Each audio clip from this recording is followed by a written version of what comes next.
আচ্ছা, এখানে আপনি কি করেন, কি দেবেন? ওই যে দুধ কলা দিতে এসি তাই দিয়ে গেলাম। দুধ কলা এখানে দেবেন না দিঘিতে দেবেন? তাই মানত ছিল আপনার? মানত না, এটা নিয়ম, তাই আমার দিতে হয়। মানে এখানে আসলে দিতে হয়? হ্যাঁ, এখানে আসি দিই। ও, আসেন এই কারণে দেন। হ্যাঁ। মুসলিম ধর্ম প্রচারক এবং বাংলাদেশের বাগেরহাটের স্থানীয় শাসক ছিলেন হজরত খান জাহান আলী রহমতুল্লাহ। খান জাহান আলীর বাবার দেওয়া নাম ছিল উলুগ খান বা খানি আজম। 1969 খ্রিস্টাব্দে দিল্লিতে এক সম্ভ্রান্ত পরিবারে জন্মগ্রহণ করেছিলেন হজরত উলুগ খান জাহান রহমতুল্লাহ। এই পীরের পিতার নাম ছিল আকবর খান এবং মায়ের নাম ছিল আম্বিয়া বিবি। 1000 টাকা কি হয়েছে? 1000 টাকা একজনের কাছে রাখছেন, সে খাই ফেলাইছে।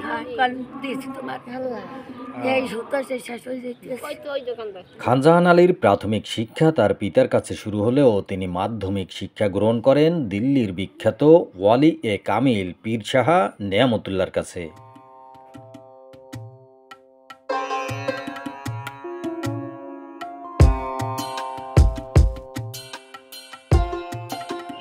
বন্ধুরা, আমার পেছনে দেখতে পাচ্ছেন বাগেরহাটের ঐতিহ্যবাহী খান জাহান আলী মাজার। এই মাজারেই ঘুমিয়ে আছে খান জাহান আলী রহমতুল্লাহ। তো আজকে আপনাদের ঘুরে দেখাবো খান জাহান আলী মাজার, খান জাহান আলী দিঘি এবং ৬০ গম্বুজ মসজিদ।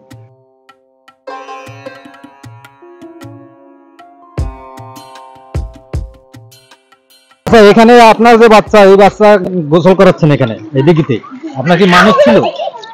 না, এমনি আইছি ঘুরতে। এমনি ঘুরতে আসছেন, গোসল করে গেলেন? হ্যাঁ। খান জাহান আলী কুরআন হাদিস, সুন্নাহ ও ফিকাহ শাস্ত্রের উপরে গভীর জ্ঞান অর্জন করেছিলেন। 1989 খ্রিস্টাব্দে তুগলক সেনাবাহিনীতে সেনাপতির পদে কর্মজীবন শুরু করেন দক্ষিণাঞ্চলের এই পীর। এই দিঘির পাড়ে যারা আসেন তারা আসলে দেখে এই দিঘি এবং এখানকার যে বিভিন্ন পুরনো স্থাপনাগুলো রয়েছে সেগুলো দেখে কিন্তু আসলে আশ্চর্য হন যে কিভাবে সম্ভব এক রাতের ভিতরে এতগুলো মসজিদ, এত বড় একটা দিঘি সেটা খনন করা। খান জাহান আলীর দক্ষতায় অতি স্বল্প সময়ের মধ্যেই তিনি হয়ে যান সেনাপ্রধান। মাত্র ২৬-২৭ বছর বয়সী জৌনপুর প্রদেশের জাবিতান গভর্নর পদে যোগ দেন খান জাহান আলী। পরবর্তীতে সুলতান খান জাহানের নেতৃত্বে ৬০,০০০ প্রশিক্ষিত সেনাদল সহ আরও ২ লক্ষ সৈন্য নিয়ে বাংলা আক্রমণ করলে রাজা গণেশ দিনাজপুরের ভাতুরিয়াতে আশ্রয় নেন। ১৪১৮ খ্রিস্টাব্দে খান জাহান যশোরের বারোবাজারে অবস্থান নেন এবং বাংলার দক্ষিণ পশ্চিম অংশে ইসলাম ধর্ম প্রচার ও প্রসার শুরু করেন। খান জাহান আলী 1969 খ্রিস্টাব্দের ২৫ অক্টোবর ৬০ গম্বুজ মসজিদের দরবার গৃহে এশার নামাজরত অবস্থায় মৃত্যুবরণ করেন। মৃত্যুকালে তার বয়স হয়েছিল ৯০ বছর। সেই থেকে খান জাহান আলী মাজারে বছরের চৈত্র মাসের পূর্ণিমার সময় ওরস মাহফিল অনুষ্ঠিত হয়ে আসছে। তার দোকান বললেন? রাজীব এন্টারপ্রাইজ। রাজীব এন্টারপ্রাইজ। এখানে কি স্পেশাল চা হয়? স্পেশাল চা, হরেক রকমের মাল পাওয়া যায় বাবা।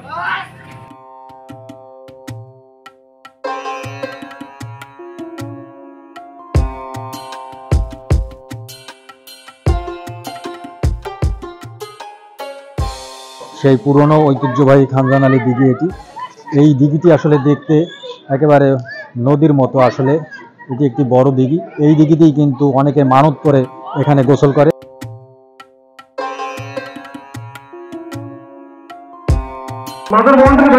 আচ্ছা, ঠিক আছে, তোমরা এখানে কেন এসেছো? আমরা এখানে মূলত এসেছি দেখতে। হ্যাঁ, অনেক কৌতূহল ছিল, যেহেতু সবাই আসতো এবং পরিবারের কাছ থেকে শোনা হয়েছে, এর জন্য আসা হয়েছে। আচ্ছা, তোমাদের কোনো মানত ছিল এখানে? না, মানত ছিল না। না, এমনিতে কৌতূহল। কৌতূহল। কোথা থেকে আসছো? আমরা আছি যশোর থেকে। যশোর থেকে। এসে কেমন লাগতেছে? এসে জায়গাটা সুন্দর, পানিগুলো সুন্দর, কিন্তু তেমন কিছু দেখার নেই আসলে। আর অনেকেই মানত করছে, আমাদের তো মানতও নেই। যাই হোক, ভালো লাগছে, একটা এক্সপিরিয়েন্স। অসংখ্য ধন্যবাদ। কি নাম তোমার? জান্নাতুন তাজরিমিন। তাহিরা জান্নাত। অসংখ্য ধন্যবাদ দুজনকে। কি করেন এখানে? এগুলা কেমন বেচা কিনে কেমন হয়? মোটামুটি মোটামুটি হয়। কত বছর বিক্রি করেন এখানে? এই বছর দুই। আপনার নাম কি? নজরুল। নজরুল। 2 বছর বিক্রি করেন এখানে?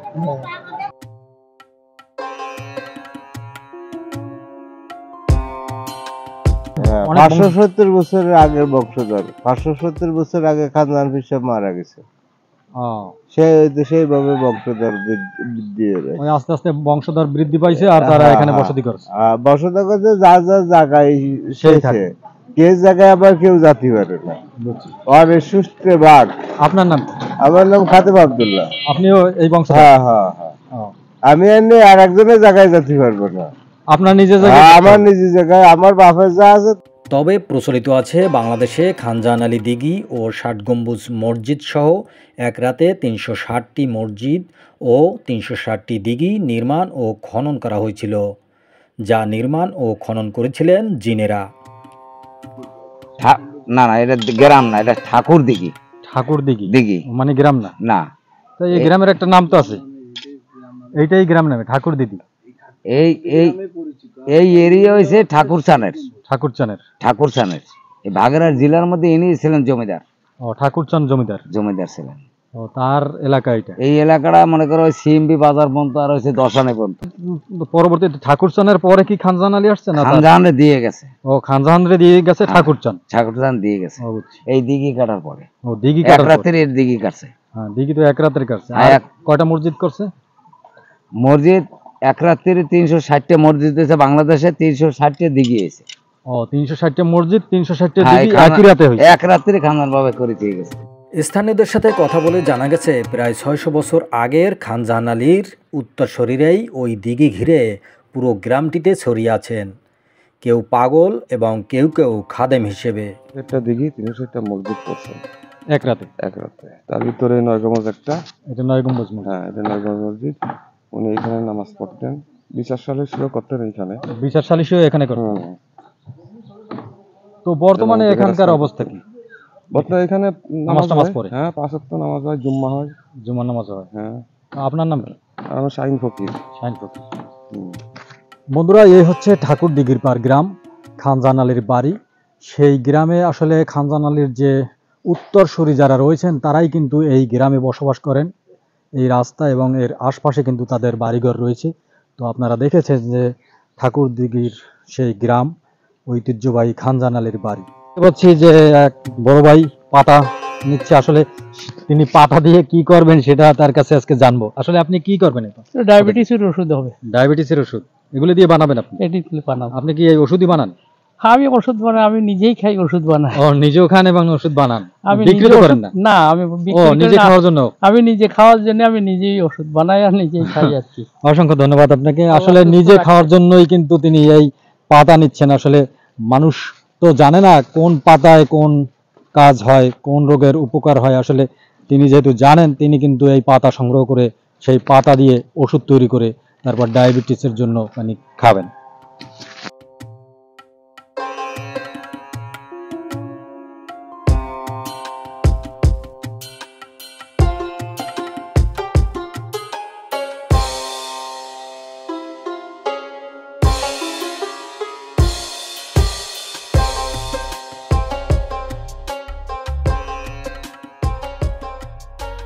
বাগেরহাটের দক্ষিণ পশ্চিমে অবস্থিত প্রাচীন মসজিদ 60 গম্বুজ। মসজিদের গায়ে কোনো শিলালিপি না থাকায় এর নির্মাণ সম্পর্কেও কিছু জানা যায়নি। তবে ধারণা করা হচ্ছে এটি 1500 খ্রিস্টাব্দে নির্মাণ করা হয়েছে। বহু বছর ধরে বহু অর্থ ব্যয় করে মসজিদটি নির্মাণ করা হয়েছিল। ওই সময় পাথরগুলো আনা হয়েছিল রাজমহল থেকে।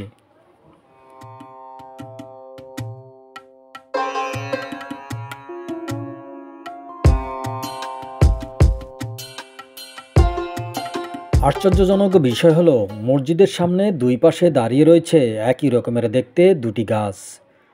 গাছ দুটো দেখতে যেমন লম্বা তেমন মোটা। গরমে এই গাছের নিচেই বিশ্রাম করেন দর্শনার্থীরা। এখানে অদ্ভুত একটা বিষয় হচ্ছে যে এই যে 60 গম্বুজ মসজিদ, এই মসজিদের দুই পাশে একই সিস্টেমের দুইটা গাছ, প্রাচীন দুইটা গাছ রয়েছে, যে দুইটা গাছের ধরন কিন্তু একই রকমের মোটা। আসলে কিভাবে সম্ভব যে দুই পাশে একই রকমের দুইটা গাছ, এত বড় প্রাচীন সেই শত শত বছর আগের সেই গাছ দুটো এখনো কিন্তু দাঁড়িয়ে রয়েছে।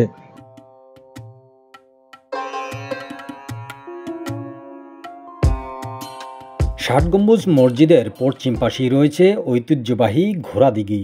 প্রত্যেকটি দিঘি যেন দেখতে এক একটি নদীর মতো। বন্ধুরা, এ হচ্ছে ঐতিহাসিক ঘোড়া দিঘি।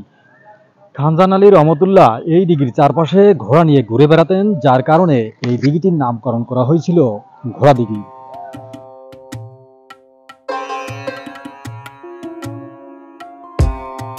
প্রাচীন এই নিদর্শন দেখতে দেশের বিভিন্ন এলাকা থেকে প্রতিদিন শত শত পর্যটক আসেন বাগেরহাটে। আজ হঠাৎ করে সামরিক বাহিনীর কর্মকর্তারাও এসেছিলেন খানজাহান আলীর মাজার দেখতে।